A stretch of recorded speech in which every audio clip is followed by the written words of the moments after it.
Bonjour à tous, donc aujourd'hui nous allons faire une petite introduction aux fonctions asynchrones et aux mots-clés await et async. C'est parti. Alors il faut savoir que les fonctions asynchrones ont été introduites donc en 2017, donc vers mai 2017 sur Node, donc avec la version 7.6 et ils ont été directement intégrés à la version 8 de Node. Donc ce qu'on va voir aujourd'hui c'est donc les fonctions asynchrones. Donc il faut savoir qu'au départ on utilisait les callbacks, d'accord, pendant un moment, donc au niveau de ES6 et ES5 je crois, même avant. Je sais plus exactement. Donc on utilisait les callbacks et après on utilisait les promises. Donc les promesses, donc c'est en fait la promesse qu'un code va s'exécuter dans le futur. Donc maintenant, nous avons les fonctions asynchrones qui vont rendre en fait la vie beaucoup plus simple aux développeurs un peu expérimentés, on va dire, mais la vie beaucoup plus compliquée aux débutants parce qu'au fur et à mesure qu'on avance dans les années, on a beaucoup plus de choses à apprendre au fur et à mesure.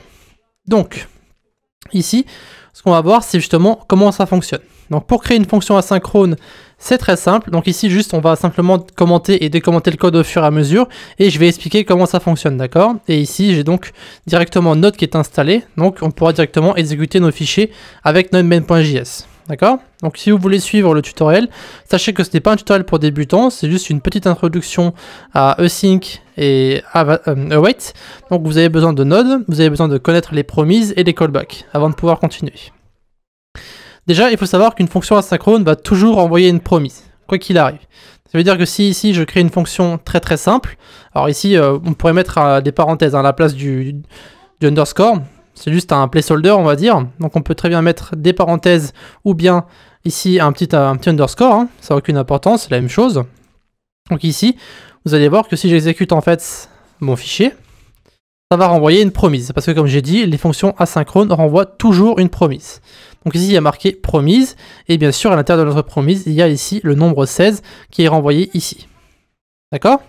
Donc ici, pour lire en fait cette donnée que nous avons à l'intérieur de notre fonction asynchrone, on peut utiliser une promise, d'accord, comme c'était le cas avant, ou alors await. Donc ici, on va commencer par la promise.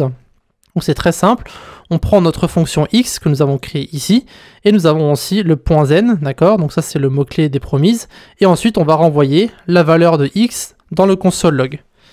Ça veut dire que si ici on fait node main.js, vous pouvez voir que ici on a notre promise, et en dessous on a 16. Donc ça c'est pour la promise. Donc ça c'est ce qu'on faisait avant.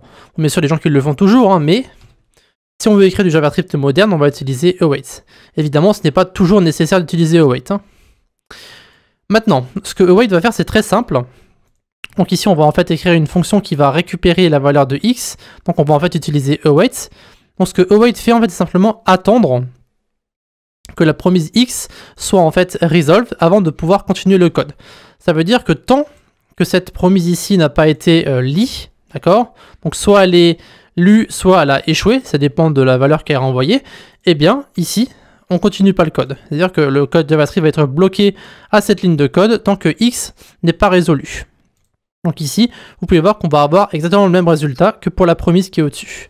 Donc si on fait node main.js, vous pouvez voir qu'on nous renvoie 16, quoi qu'il arrive. Ok.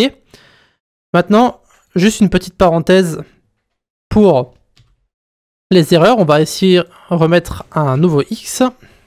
Donc ici j'ai réécrit x, d'accord, donc j'ai différencié le nom de la constante au cas où vous seriez en train de lire de recopier le code et que vous auriez oublié de commenter cette constante ici.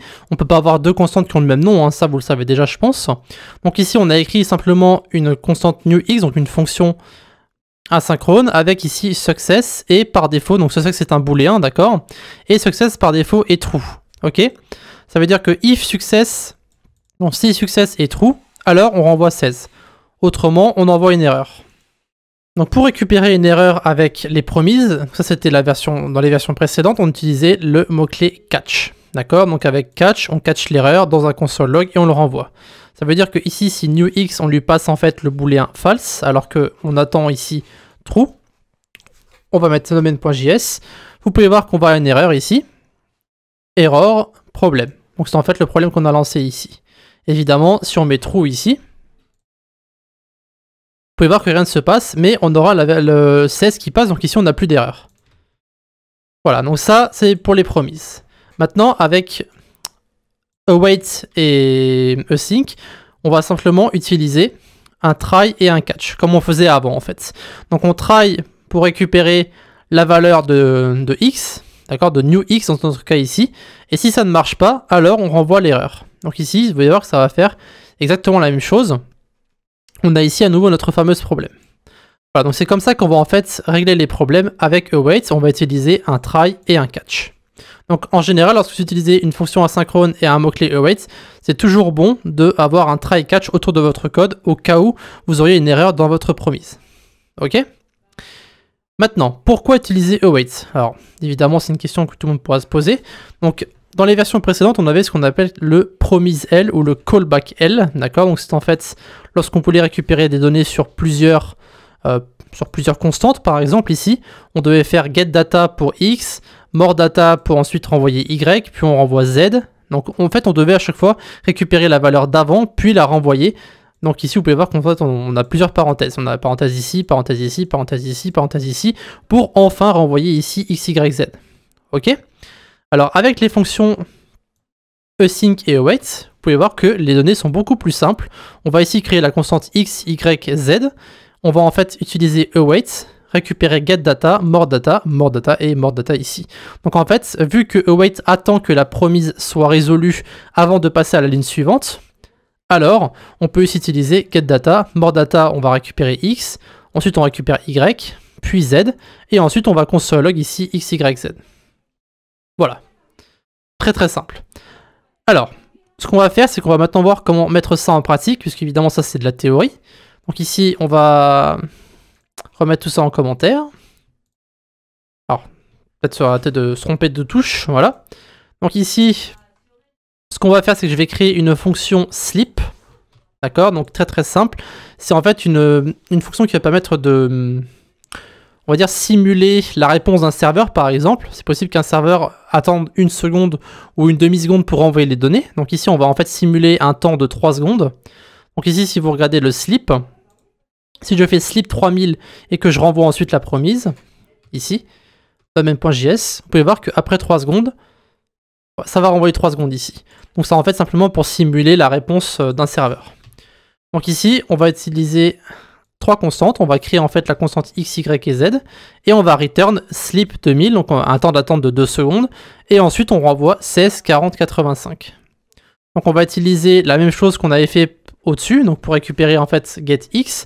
Ici, vous pouvez voir que number, alors ça par contre c'est pas x, du coup c'est number. Voilà, donc ici number va en fait récupérer la valeur de x et après 2 secondes va renvoyer 16. Voilà, donc ici on va appeler getX, ceci, on fait notre main.js et vous pouvez voir que maintenant après 2 secondes ça va bien nous renvoyer 16. Ok? Voilà, donc ça c'est pour récupérer x. Maintenant on va vouloir récupérer x, y et z. Alors c'est exactement la même chose, on va créer une autre fonction qu'on va appeler numbers ici. On va récupérer ici x avec awaitx, getx, etc. Donc on renvoie en fait à chaque fois la constante qui va récupérer la valeur de notre promise qui est au-dessus. Donc ici on a x, y et z. Et donc ici, si on met notre fichier, vous allez voir qu'après 2 secondes ça va renvoyer la valeur de x, puis y, puis z. Voilà. Alors évidemment, ça c'est si jamais les informations prennent du temps. Donc ici on a en fait simulé un temps de 2 secondes à chaque fois. Évidemment ça ne sera pas toujours comme ça.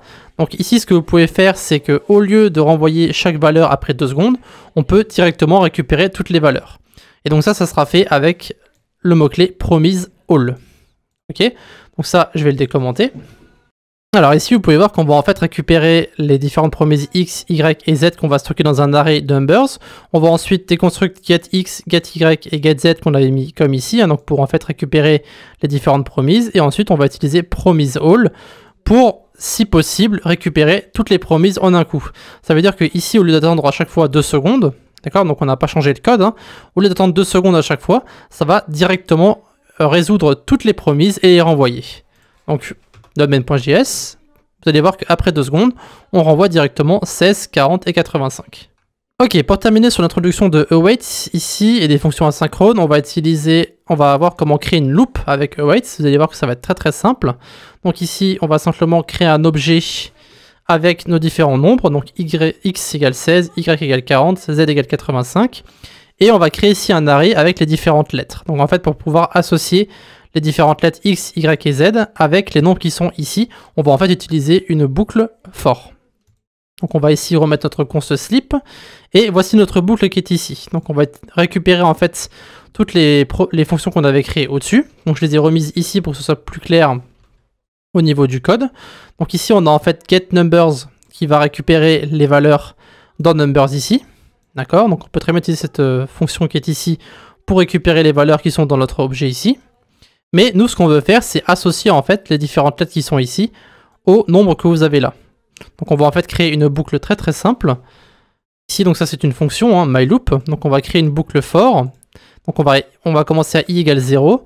On veut récupérer tous les nombres jusqu'au moment où où i est inférieur au nombre d'éléments dans notre array. Et on incrémente à chaque fois. Donc une boucle for très très simple. Donc ici, on va récupérer chaque nombre. Donc letter numbers, c'est en fait les lettres qui sont ici. Donc on récupère d'abord x, puis y, puis z. Et ensuite, on passe tout directement dans la fonction avec await, donc la fonction getNumbers, qui va récupérer les nombres qui sont ici.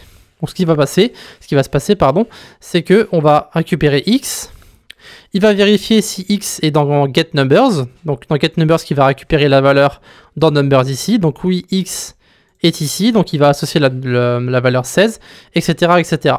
Et donc ça va se faire toutes les 1 seconde. Donc ici, après 1 seconde, on va recevoir la valeur de x.